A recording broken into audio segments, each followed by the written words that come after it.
Hey everybody, JR Fisher here. Man, YouTube is slow. I started this stream like 5 minutes before I was supposed to, and yet it was still lagging. But it's good to see everybody here. Welcome everybody. If you're new, I do these live streams in the morning to help you guys out to start, run, and grow online businesses. I'm getting some comments in there, and I really appreciate your comments, guys. If everybody would comment in there, say hello, let me know what your weather is, ask a question, doesn't matter. As long as you comment in there, that means a whole lot to the algorithm. It helps the video a whole lot and lets me know that you're there. So, I want to know who you are. Let's see. A lot of no big deal, a lot of physical dragging and maneuvering.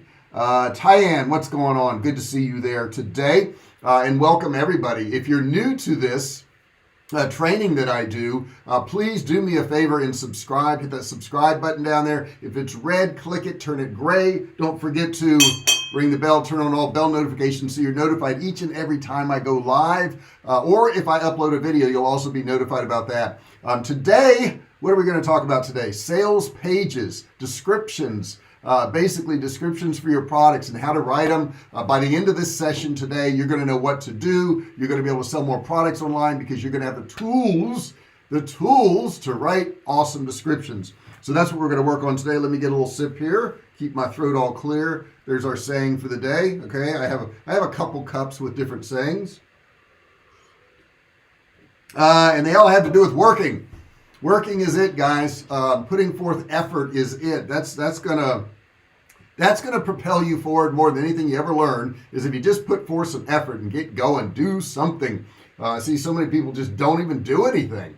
It's craziness. We got to work hard, guys. That's really super important. So I want to get right into this today, this subject matter. When you're selling online, you only have what your descriptions really say, okay? And if you don't write really powerful descriptions, then of course you're not going to sell your products. If you do it though, however, if you do it, you're going to do really well. You're going to make a lot of money. 87% of consumers rate product content extremely or very important when they are deciding to buy. So it's really important that you do really good content, okay? So here's what's ahead, what we're going to talk about, okay? The real job of product descriptions, okay, I'm going to talk about that. An effective product description template that you can actually use. Good morning, James. How you doing, buddy? I didn't see you in there at the beginning. I was kind of hoping you would be here. Steps to writing product descriptions that convert, and of course, product descriptions, frequently asked questions, things that people ask on a more often basis. So, what does an e-commerce product description really do? First off, let's kind of poke a hole in the idea that the job of an e-commerce product description is to describe a product. It's really not. Given the name, you would think it would be, but it's not. It makes sense that most folks think this, but your product descriptions aren't just there to describe what's on your store or e-commerce site, okay? If you just did that, it would be boring. It would be really boring. So you got to have you got to qualify, okay, to help the website visitors quickly assess, is this something that is going to be good for me? Okay, so you got to do that. Next thing you got to do is you got to Sid Harth. What's going on? Haven't seen you in a while, buddy. Good to see you here. Next thing you got to do is persuade. They provide like compelling customer related reasons to consider the product. And then the next thing is surface. They are SEO keywords and search terms in a natural way so that the page shows up and people can actually find it. So what are some good product description examples? Well, I would say don't really just describe the product. Don't do that, okay? If you do that, that's just going to be boring to people. It's got to be exciting. It's got to be fun. And I wish I could pull some stuff up and put it up on a screen. I really can't do that. But maybe I can read off some of the notes that I did. Let's see. James Brain. I've been all tangled up at Kensington and Allegheny. What's going on there, man? Tell me about that. Sidhar says, started my own e-commerce business and it is doing great. Well, that's good to hear. Let me know what you're selling. I'd like to know about that. So we want our product descriptions really to be informative and persuasive, okay?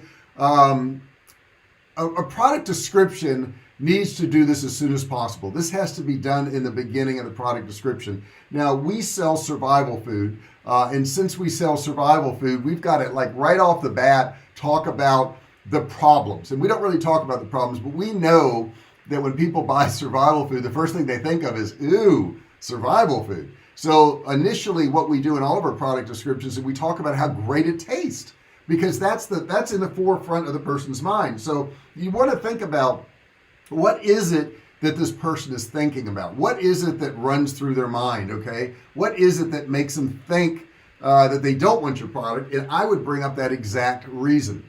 You want to use a descriptive headline. Okay, use a product title that will hook your audience. Bonus points if you connect them emotionally. Okay, so if you can do that. Number 2, I would say benefits focused paragraph. So what you want to do is use a descriptive paragraph to explain why exactly the customer benefits from your product. Okay, so in the case of our survival food, it may keep them safe from food shortages. It may provide them with good quality food when everybody else is having to eat freeze-dried, crap. Okay, because we have really good canned meats. And then, of course, you want to get into your key benefits list. You want to follow the description with maybe a bullet list of key product details and features. That is super important too. And then additional motivation, okay?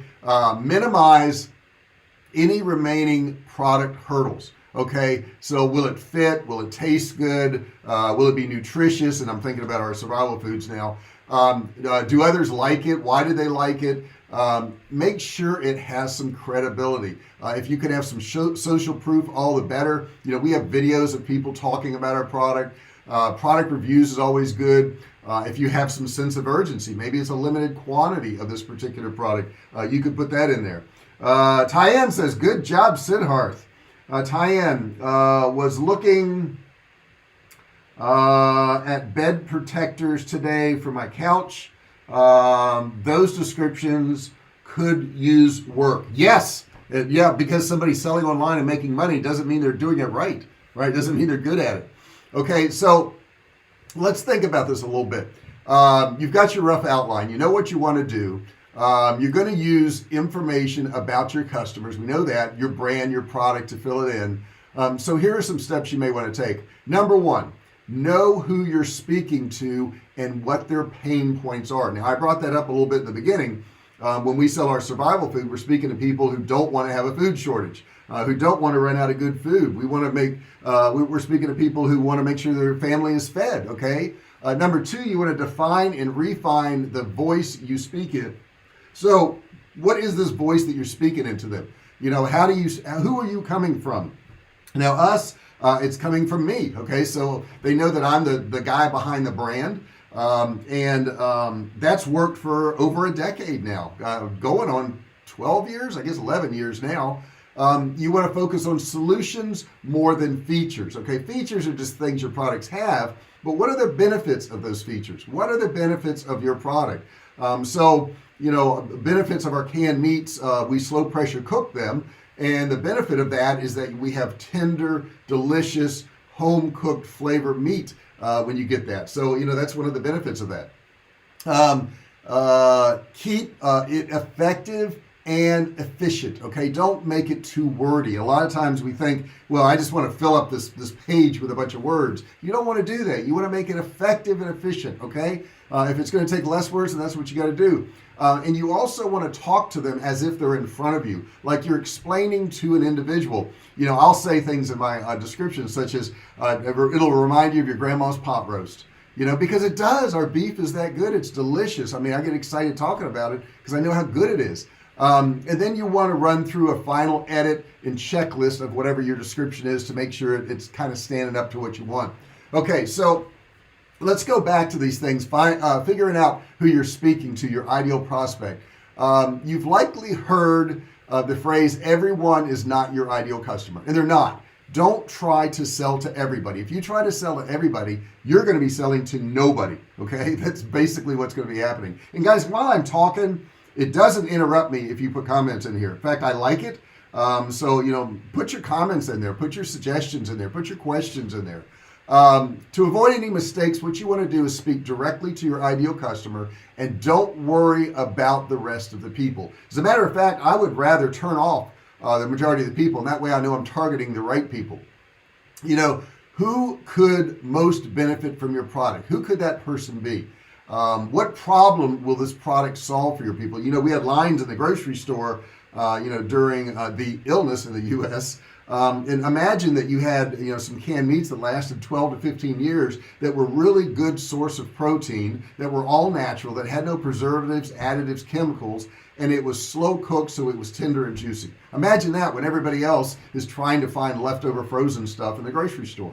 So that's the audience that we go after. What problems will your product solve, and what pain points does it address for those prospects?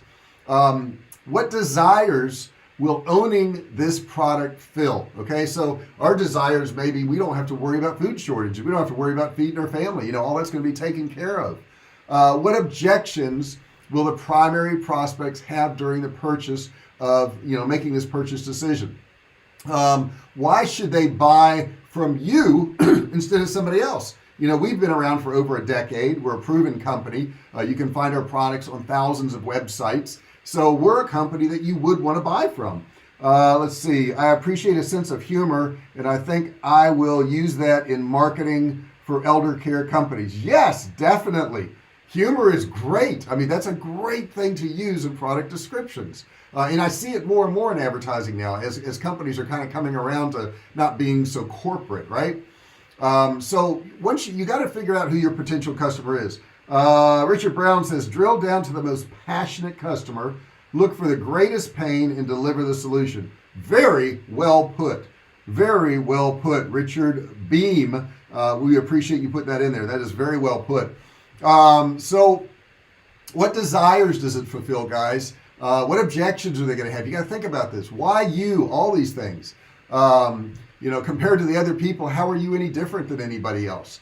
Think about the words they use. Like we use all natural. All natural is a big, big thing. So we do that. All these things are super important. And along the way, you also want to be thinking about your SEO. What are people searching for? You want to define and refine your voice as that you use to speak to your prospects. Once you've nailed down who you're speaking to, your next step is actually figuring out how to speak to them. Are you talking to them like you're both in a boardroom, or do you like to meet people on their own level? Okay, so which is it? I like to meet people on their own level. Just like there are a variety of different retail associates that can talk to a customer, your sales page can talk to a whole lot of different people too. That could be very important. What else do I want to tell you? And like I say, guys, if you have questions about these product descriptions, you can go through some of my pages, jrfisher.com. I have a lot of my courses. If you go into the training section there, if you go to Survivalcave Food, you can find a lot of the products there. You want to balance how your prospect speaks and how your brand speaks. Okay, that's what you want to do. Even though each product may have its own targeted prospects, you don't want to radically shift your voice from one tone to another tone in your different products. And Tyann was just talking about humor. If you're going to use humor on some of your products, you should use it on all your products. It should remain consistent so that when they go through your site, they feel like they understand your brand. What are your customers thinking and feeling when they find this product? Okay, are they feeling relieved? Are they feeling scared? I know a lot of people sell survival food outside of us, and they use that fear thing, always scaring people. You're going to run out of food, and government's going to come take all your stuff. We don't do that. We sell security, and we have a tagline. It says Survivalcave Food, helping families prepare. So it's not trying to scare you into buying our products. It's trying to say, hey, just get prepared. And you're going to be comfortable and you're going to be happy. So that's what we do. What separates you from the competition? That's one thing that separates us. Almost everybody who sells survival food is trying to scare people. I don't want to scare people. I don't want them to get them upset and worried and think, oh, I have to buy this because, I'm going to starve to death. I don't want that. I want them to feel secure and happy that they get the product. So what company values should be obvious in everything you write? Ours is all security. It's all good. It's all feeling good. So you also want to focus on solutions more than specifications. You know, I see people going, well, I have a good product description because I gave all the measurements and I told them all the weights and measures and all that. But what does that mean to somebody? What does that mean to somebody? Let's say you're selling a love seat that has a lot of room on it, but it's compact for a studio. I would talk about how well it fits in different spaces instead of just talking about the measurements. Let's see, if you don't laugh, you cry. Yes. Is something that a lot of caregivers feel. So a little irrelevant humor. I'm sorry, I couldn't read that right. I've got the wrong glasses on today. I couldn't find my glasses this morning. I grabbed some older ones that I can't see as well. Humor about it seems to be more acceptable. Yes, I totally agree with that. You know, a little humor goes a long ways. And you know what, guys? What's the point in being negative? Why be grumpy, right? So you want to encourage your prospects by applauding their aspirations, okay? Help prospects visualize what they can achieve with your product, okay? Ours, they can achieve, you know, food security, which is really good. Help prospects imagine the product is already in their possession, you know, and talk to them about how good they're going to feel once they buy your product and once they have that product, knowing that they have that available. And I love your guys' comments, man. You're doing good today. Keep that up. Please keep that up. You want to use sensory language to explain how the customer will feel using the product, and by tapping into their senses, the sight, the sound, the taste, the touch, the smell. You know, our canned meats are just wonderful, and you can heat them up and, you know, serve them with noodles or pasta, or make barbecue sandwiches out of some of the pork or whatever, or beef. And, you know, we give examples of all kinds of different meals they can make with it. What can they do with that food? That ground beef, they can make an incredible spaghetti sauce with a little tomato sauce and our ground beef and some seasoning. So we don't say, hey, open a can and eat out of the can. We talk about all the wonderful things they can do with it. And that's what you need to do with your products too, guys. So it's really important that as you go through all this, you're thinking about the end user. You're thinking about what it's going to do for them. You want to structure your descriptions so that they're scannable, effective, and efficient. So understand that not everybody's going to read your full description. So make sure you have some bullet points in there. Make sure you have some headlines in there, you know, headlines above different paragraphs in there that they can scan through. Because a lot of people will scan through. They don't have time to actually read everything. Make sure you introduce the product, set up the problem, talk about the problems. Don't avoid problems.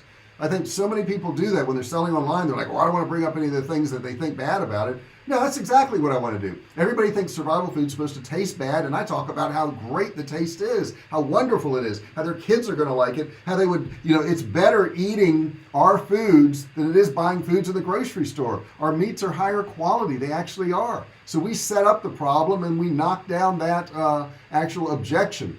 So we end with a call to action, and you say, hey, you got to get this now while we still have it, while the prices don't go up.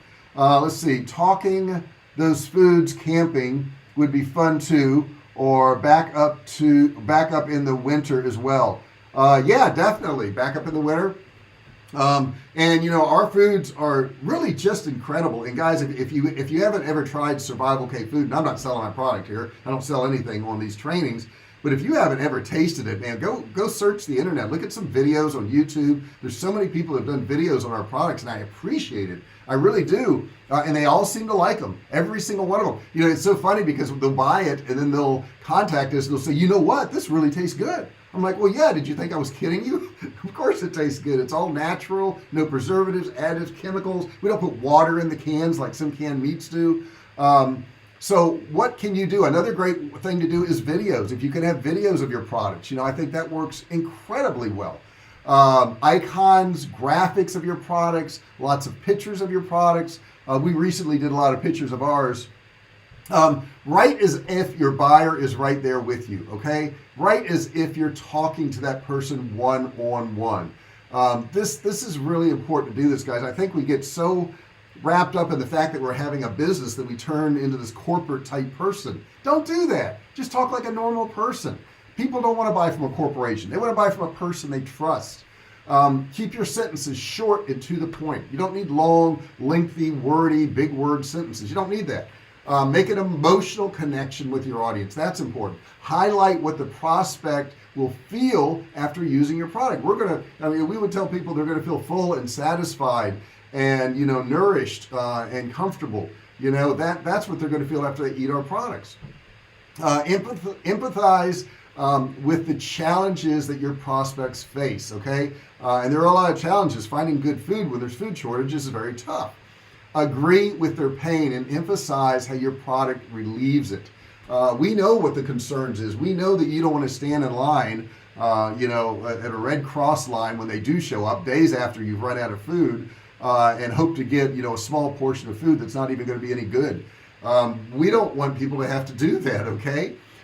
Sell a lifestyle that will keep them coming back, the security lifestyle. There is no better investment. People say, what if I lose my job and I spend all my money on your food? Well, that's great. At least you'll have food. At least you're going to eat. So I never feel bad about selling our products to anybody. I think that is so important to have a supply of emergency food. Super important. So think about it that way. Let's see here.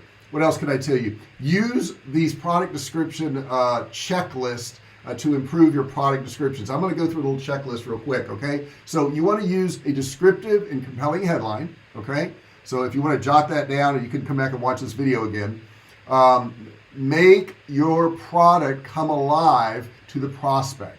So try to do that. Highlight surprising or unconventional benefits of your product. So our meats are slow pressure cooked just like your grandma does in a crock pot. Lead with benefits and pain busting solutions, not features. Okay, so we want the solutions. Use language that's familiar to your prospect, but consistent with your brand and voice. So don't use a bunch of jargon or confusing acronyms or, buzzwords or anything like that. Talk like a normal person. Make your descriptions skimmable. Use headers, use bullets, use icons, videos, any other method you can to get your point across. Include social proof. Are there relevant influencers, technologies, or brands that you can reference to help increase credibility? That's something I would tell you. Use relevant SEO keywords. Amazon search terms naturally in the heading, and you can go to Amazon. They have some great titles written in Amazon. You can look at all that. So after you've done all those things, you want to move into the nitty-gritty refinements. Are you using positive words that evoke trust and security? That's what you want to do. Do your sentences start with action verbs or just passive statements? So we want that action in there. Do you use feature and benefits to explain your product to a customer? Have you checked the correct grammar? This is another one, man. Check your spelling, guys. Make sure it's spelled properly. Super important that you do that. Don't use a lot of hyperbolic words, such as market leading or breakthrough or innovative or stunning. Get all that crap out of there. Talk to people like one-on-one. That's what you need to do. So that's an overview of how you're going to write product descriptions, guys. If you're in e-commerce, and even if you're selling digital products, your product descriptions are so very important. Understand, you cannot talk one-on-one with these people. You can't sit across the table with them and talk to them. Your product descriptions have to do that for you. But if you do the things I've shown you in this video, and I've done it for years, I don't share anything with you that I haven't already done myself and that I haven't been successful with. I'm not going to share with you something I did and it didn't work and then tell you it does work, okay? Because that's silly. Features are good, but you need the deep benefit to smash it out of the park. Most definitely. You hit that so true. You can list all these features, but what are the features going to do for the user? What are the features going to do for your customer? What are the features going to do for your buyer? That's what you have to get across. And I've got to get a sip here because I've been talking a half hour without a sip. That's just cruel, right? Now this is how often you got to do it. This is how often you've got to do this, okay? That's how often. Every single day, okay? Don't miss out on this, guys. We've got one life to run through. We want to make every single day count. We want to make every single minute count. Relaxation's fine. You should certainly relax, but it shouldn't be the majority of your day. You need to put forth effort. You need to get stuff accomplished. Right now we're trying to pack up our house because we're moving to Texas, and every day I try to pack some boxes. I know I can't pack up this whole house in a single day, and I don't want to hire people to come in and pack up my stuff. I don't like that. I don't like that idea at all. So we are packing our own stuff up. But every day my wife and I, we both work on this, and we put forth effort in this. We want to do it right. We want to get it right. And I'm nearing the end now, guys, so if you have any questions or comments, please put that in the chat section there. I would love to hear it. If you haven't subscribed yet, please hit that subscribe button down there. If it's red, it's a warning. It's saying, hey, you haven't subscribed. Just click that subscribe button there. Don't forget to ring the bell. And you know what? I haven't talked about it in a while, but I do have a free primer course. And after this video is over with, if you look at the description, it won't be there now because there's no description yet. But when it's over with, there's going to be a $97 course you can get absolutely free for a limited time. It's a click and learn course. So if you want to get some more training for absolutely free that I normally charge 97 bucks for, you can get that. Tyann says, Pinterest has a lot of tips for packing to move. I'm sure they do. I've moved quite a few times in my life. I could probably do a blog on how to pack at this point. I've put together a lot of things like, little things like you got to write what's on the box, but you got to write it on all 5 sides. There's top, front, both sides, and back. And why would you write on all 5 sides? Because when you're packing, that book could be tilted anywhere. I would never write kitchen on any box. I would write K because it saves me a lot of time. So I have little tricks that I use for packing that I think have really helped me out. But packing's not my thing. I don't want to get another thing to train on. I did get several emails from TED. They want me to apply to do a TED Talk, so I'm looking at that because there is a deadline. They've been sending me emails now for 2 months. And guys, if you think I should do that, put that in the chat section, put it in the comment section if this video's not live. I don't know if I want to do that. Everything takes time. Even a 10-minute TED Talk will take time. So I'm thinking about doing it. Don't know. Give me your opinion. Put that in that chat section. Put it in the comment section. Let me know what your opinion is. Let me know what your opinion is of this training today. Do you feel like you got something out of it? Do you feel like you learned something? Do you feel like you know a little bit more what to do? Because that's my goal every day. My goal every day is that when you leave this training, you feel like you got something out of it. You feel like you learned something. You feel like you went in a forward direction. If I can do that for you, then I'm doing my job. If I don't do that for you, I'm not doing my job, and I want you to correct me, okay? If you have subjects you want me to talk about, feel free to put that in the comment section. If the video has already aired live, and if it's live right now, you can put it in the chat section there. Remember, I am doing these lives every day at 9 a.m. Monday through Friday and 10 a.m. on Saturday. This is Pacific time, so I'm on Pacific time. When I get to Texas, it's going to be 2 hours difference because Texas is 2 hours difference. So it will be 9 o'clock Texas time, 10 o'clock on Saturday Texas time.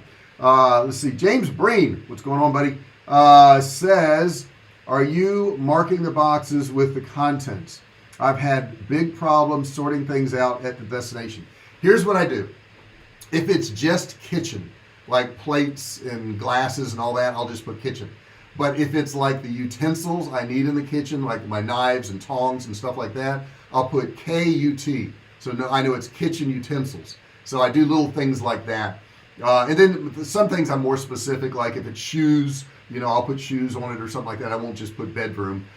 So yeah, certain ones I do and certain ones I don't. If it's just tools, I'll put tools. If it's tools I know I'm going to need immediately, I leave them in a toolbox and I take that with me. I don't pack that up.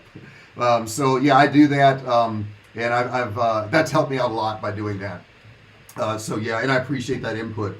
You guys you teach me a little something too. I feel like every day I do one of these, I teach you guys some stuff, but you guys teach me stuff too, and I think that's really helpful. And I appreciate you caring. I really do. My agent did a walk through the house the other day. It is complete, and he was going to do a video, and he didn't do it. He said there was a lot of noise and workers in there, and they were cleaning up, so he didn't do it.